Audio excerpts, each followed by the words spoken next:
Hello friends, good morning. आज हम लोग इस वीडियो में देखेंगे फर्न खरीदने का कौन सा बेस्ट टाइम होता है।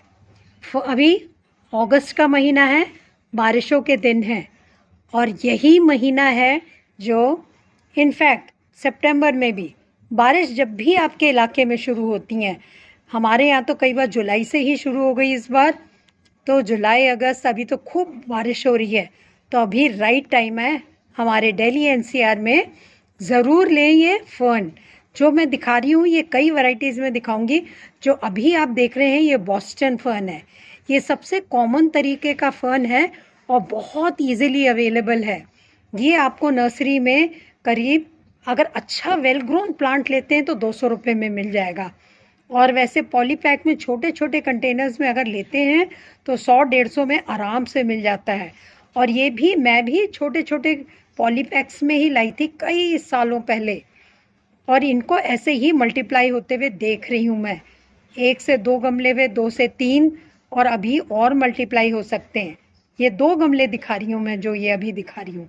बड़े गमले हैं और फुल भर गए, और ऐसे ही भरते चले जाते हैं और आप इनको कई हिस्सों में डिवाइड कर सकते हैं और कई सारे प्लांट्स बना सकते हैं।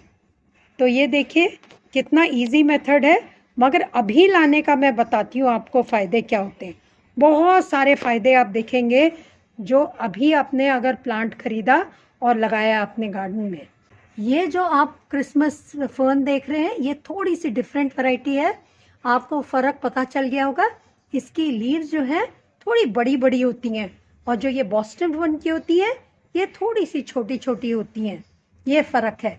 ये भी 2-3 गमलों में मैंने लगाया हुआ है। तो आइए हम लोग देखते हैं क्या फ़ायदे होते हैं इसको, फ़र्न को इस टाइम खरीदने का। इनकी ग्रोथ होती है अच्छी बारिशों में। तो जब आप अभी खरीद के लाएंगे तो खूब अच्छी ग्रोथ इनमें होने लगेगी। उसके बाद इनके लिए ठंड का मौसम बहुत एक्सट्रीम तो थोड़ा सा डेट्रामेंटल होता है या थोड़ा स्ट्रेसफुल होता है, मगर गर्मियों से कम। तो आप जैसे नवंबर दिसंबर आएगा तो थोड़े प्रोटेक्शन दे देंगे तो ये अच्छे से सरवाइव कर जाएंगे, और जब तक गर्मियां आएंगी तब तक ये अच्छी ग्रोथ पकड़ लेंगे। आपके घर गमलों में या हैंगिंग बास्केट में लग चुके होंगे। ये मैं जो दिखा रही हूँ ये ट्री फर्न है। ये भी बहुत खूबसूरत वैरायटी, काफ़ी बड़ी हो जाती है ये भी।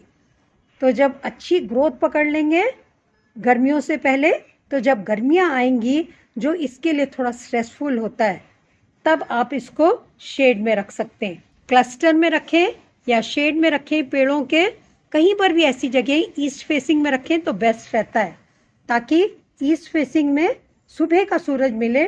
ढलता सूरज जो वेस्ट साइड से मिलता है वो ना मिले। जो वेस्ट से आता है सूरज वो बहुत अपने साथ हीट लेके आता है। 12 के बाद में वो गर्मी जो शुरू होती है वो चलती रहती है।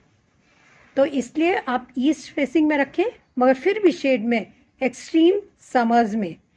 तब आप देखेंगे जैसी बारिश आएगी उसके बाद तो और ग्रोथ हो जाएगी, तो 1 या 2 साल में बड़े वेल ग्रोन प्लांट्स हो जाएंगे।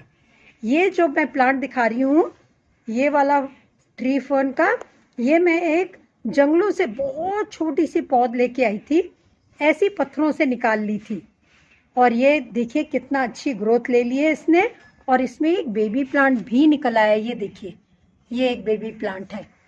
तो अभी मैं इजीली वो भी अलग करके लगा सकती हूँ, मगर अभी लगाऊंगी नहीं, क्योंकि अभी अच्छी ग्रोथ होने देती हूँ, गमला पूरा भरने देती हूँ, तब आराम से इसको अगले साल बारिशों में 2 गमले बना लूँगी। ये है रफल फर्न। रफल फर्न भी बहुत ही खूबसूरत वैरायटी होती है। इसके लीव्स देखिए थोड़ी फ़र्क होती हैं, ऐसे रफल्ड अप रहती हैं थोड़ी सी एजेस में, मगर बहुत प्रिटी है। मेरे पास एक कंटेनर था और मैंने इस सीज़न के शुरुआत में ही 2 में इसको मल्टीप्लाई कर दिया था, तो 2 गमले हो गए हैं और बहुत खूबसूरत लगते हैं ये भी प्लांट आप नर्सरी से लेके आ सकते हैं। और ये भी जितने भी प्लांट्स मैं दिखा रही हूँ ज़्यादातर इसी रेट में मिलते हैं, मैक्सिमम 200-250, इससे ज़्यादा नहीं।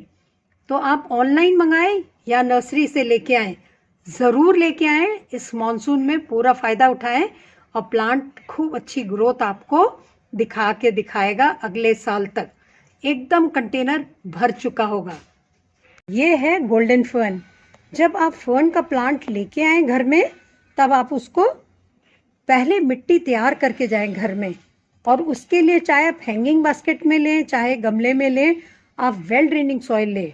मैं इसके लिए लेती हूँ वेल ड्रेनिंग सॉइल के लिए 1 part garden soil, 1 part leaf mould, 1 part compost, साथ में नीम खली, बोन मील और फंगीसाइड।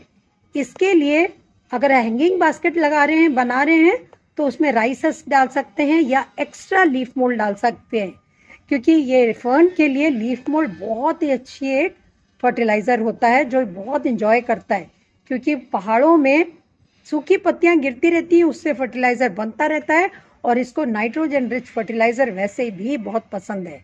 और यही रीज़न है कि बारिशों में भी जब नाइट्रोजन रिच बारिश आती है, बारिश अपने साथ बहुत सारा नाइट्रोजन लेके आती है, तो ये ग्रीन प्लांट्स जो होते हैं और हरे हो जाते हैं। खाली यही नहीं, सारे ग्रीन प्लांट्स सारे बहुत हेल्दी, बहुत ग्रीन हो जाते हैं। तो अभी मॉनसून का टाइम है, आप ज़रूर लेके आएँ ये प्लांट और अपने गार्डन में अलग अलग तरीके से लगाएं। हैंगिंग बास्केट में भी ये बहुत खूबसूरत लगता है, और इनफैक्ट जब पूरा भर जाता है तो आपको नज़र ही नहीं आएगा कि आपका बास्केट हैंगिंग बास्केट है कैसी। जो ये है ये तो प्लास्टिक की है, ये भी भर चुका है पूरा। हालांकि इसको मैं एक बार अलग अलग करके 2 बना भी चुकी हूँ hanging basket. Thanks for watching.